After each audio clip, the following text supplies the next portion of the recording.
Hold on to your seats, because what Pennsylvania Senator John Fetterman just admitted publicly will absolutely blow you away. The same Democrat who once called Trump's tariffs punching our allies in the mouth was just caught saying this. I'm wondering if you think right now Trump is winning the trade war. Do you agree with those who think he is? Absolutely. I think that, obviously what happened at the EU, and again, I'm a huge fan of Bill Maher.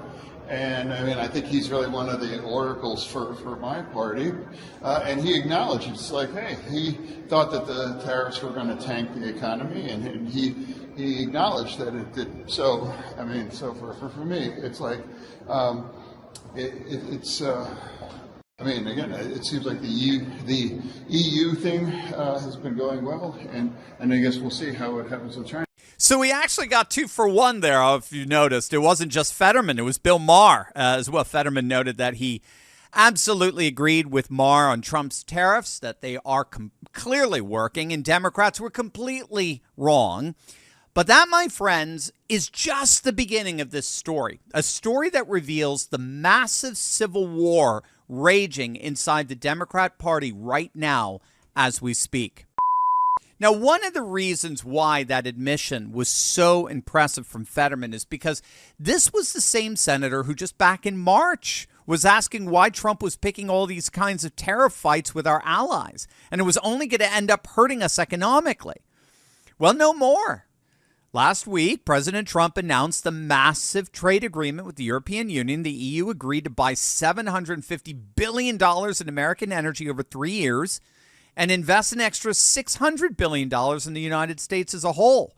They've agreed to remove all tariffs on U.S. goods and open up the continent of 450 million people to U.S. markets. All the while the U.S. is going to continue to impose 15% tariffs on European goods. It's a deal that represents tens of trillions of dollars pouring into the U.S. economy. It's the very definition of the golden age. And again, for the second month in a row, we are now experiencing budget surpluses based solely on all that tariff revenue that's coming in. Now, unlike Chuck Schumer, who had a literal meltdown on the Senate floor after the EU trade deal was announced, Fetterman, to his credit, admitted that Trump is clearly winning, as did Bill Maher. They both publicly acknowledged that everything their party predicted about Trump's economic policies was dead wrong. The stock market is hitting record highs, unemployment staying low, interest rates are down, the economy is thriving despite every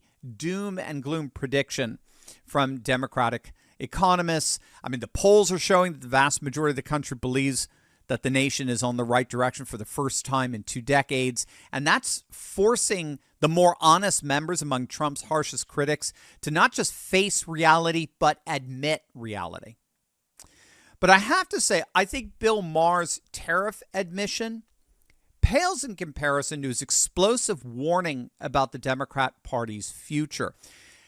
In what might be perhaps his most important political commentary of 2025, Maher issued an ultimatum this last Friday night that has sent shockwaves through progressive circles. Again, this was on last Friday's broadcast of Real Time.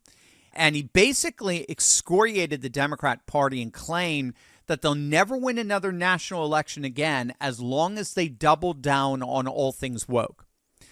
Maher noted that the world is a complicated place, and it is not just about oppressor versus oppressed, right? That's the key binary of the woke mindset. Everything, literally every political, economic, and cultural issue can be reframed by the woke in terms of an ongoing battle between an oppressor and the oppressed. And the woke not only do they always side with the supposed oppressed, but what's most sinister about the woke is they actively seek to oppress the oppressor.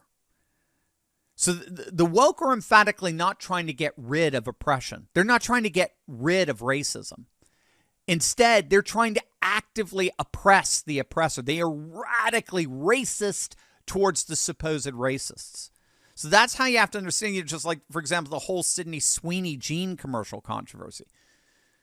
They want to silence and destroy and eradicate the supposed oppressor. So a blonde-haired, blue-eyed girl talking about jeans, I mean, she can't even do a jean commercial anymore. This has nothing to do with eradicating oppression. It has everything to do with oppressing the oppressor, the supposed oppressor. I mean, Jewish college students are finding this out on their college campuses big time ever since October 7th. It's all about oppressing the supposed oppressor. And Bill Maher made it absolutely clear. As long as you double down on trying to oppress the oppressor, on vilifying more than half the country, you will never see national power again. And he literally said the Democrats are going to have to decide which side they're on. Are you on the side of Western civilization, Western values, or are you on the side of the terrorists? Are you on the side of the post-Americans because you believe that terrorists happen to be victims of oppression? Now, you'll notice this is not hyperbole. Maher is literally demanding that Democrats choose between supporting American values and supporting Hamas and Hezbollah and other terrorist organizations that young progressives increasingly celebrate. And Maher's ultimatum became crystal clear when you look at the New York City's mayoral race, where Democratic Socialist Zohran Mamdani is leading in the polls, despite, or perhaps better because of, his radical anti-American cultural Marxist positions.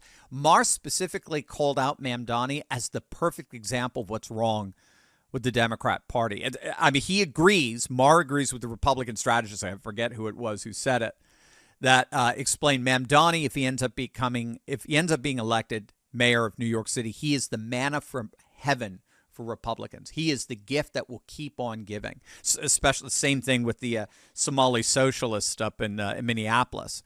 So we're seeing nothing less than a major civil war erupting here inside the Democrat Party. Those like Fetterman and Maher, who want to side with Western civilization, even if that means you have to, from time to time, side with Trump, versus those who are doubling down on a post-American cultural Marxism that hate America and want everything post-1964 Civil Rights Act to burn.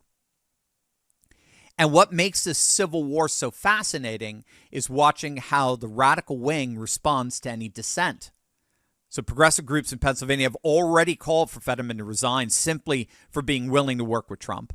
The steering committee of the indivisible Pennsylvania appears to be quite divisible. They demanded his removal from office because he dared to cooperate with the democratically elected president. And Bill Maher is actually being called far right from some voices on the rapidly far left. This is the classic purge mentality of radical movements. Anyone who deviates from orthodox progressive doctrine, even slightly, must be eliminated. Fetterman's crime? Admitting that Trump's policies are working and that maybe Democrats should work with him on issues that help Pennsylvania. And we should note, Maher's warning about Western civilization isn't academic. It's based on genuinely terrifying polling data about young Democrats. Less than 1 in 4 Democrats, I'll say that again, less than 1 in 4 Democrats under the age of 30 say they're proud to be American, while 54% say they're embarrassed by their own country. How are they going to win another national election with a demographic like that? And again, I think Maher perfectly summarized this by saying, you know, in the last election, back in 2024, it was all about the gender stuff, the insistence that men can have babies and the like. It's all the trans stuff. Now it's becoming more, we Democrats are on the side of terrorists. This is the inherent absurdity when you double down on this oppressor-oppressed binary. Right? It starts with we're all with the trans. It goes to now we're all in with the terrorists. And it knows no end. That absurdity keeps playing itself out. So what we're witnessing here with both Fetterman and Maher is really the battle for the soul of the Democrat Party between two incompatible visions. So we might call them the Fetterman model versus the squad model, right? You know, the AOC models, the Ilhan Omar, the squad. So the Fetterman model represents Democrats who still believe in America, They support law enforcement. They defend Western civilization, freedom of speech and so on, rule of law. And they can work with Republicans when it benefits their constituents. The squad model, as we might call it, represents Democrats who view America as fundamentally evil. It is inherently racist. They support defunding police. They side with terrorists, and they believe any cooperation with Republicans is treason.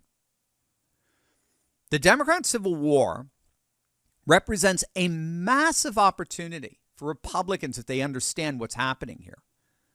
Moderate Democrats like Fetterman are politically homeless in their own party, while radical candidates like Mamdani are taking over major cities and explicitly anti-American platforms. Bill Maher's warning about choosing between Western civilization versus terrorism is not metaphorical. It's the literal choice facing Democrat voters. As more Americans see what progressive governance looks like in practice, from San Francisco's collapse to Portland's decay to New York's potential socialist takeover, the contrast becomes impossible to ignore. The beautiful irony is that Trump's policy successes are forcing honest Democrats to admit that they were wrong about virtually everything. Fetterman's admission about Trump's tariffs isn't just one senator changing his mind. It's a symptom of this massive political realignment reshaping American politics. Working class Democrats are abandoning a party that calls them racists for loving their country, while college-educated radicals take over with explicitly anti-Western ideologies. Trump didn't just win an election. He's winning the argument on literally every issue: trade, immigration, energy, foreign policy, law, order. When Democrats like Fetterman and Bill Maher start publicly admitting Trump was right, you know the realignment has reached a very real tipping point.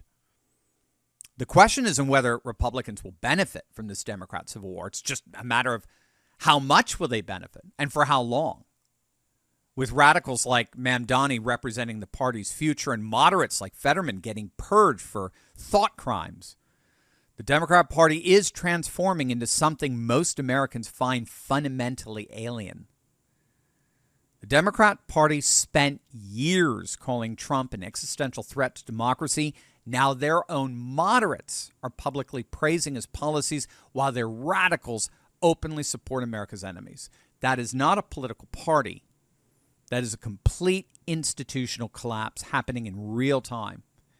And Fetterman's shocking admission, it's just the beginning.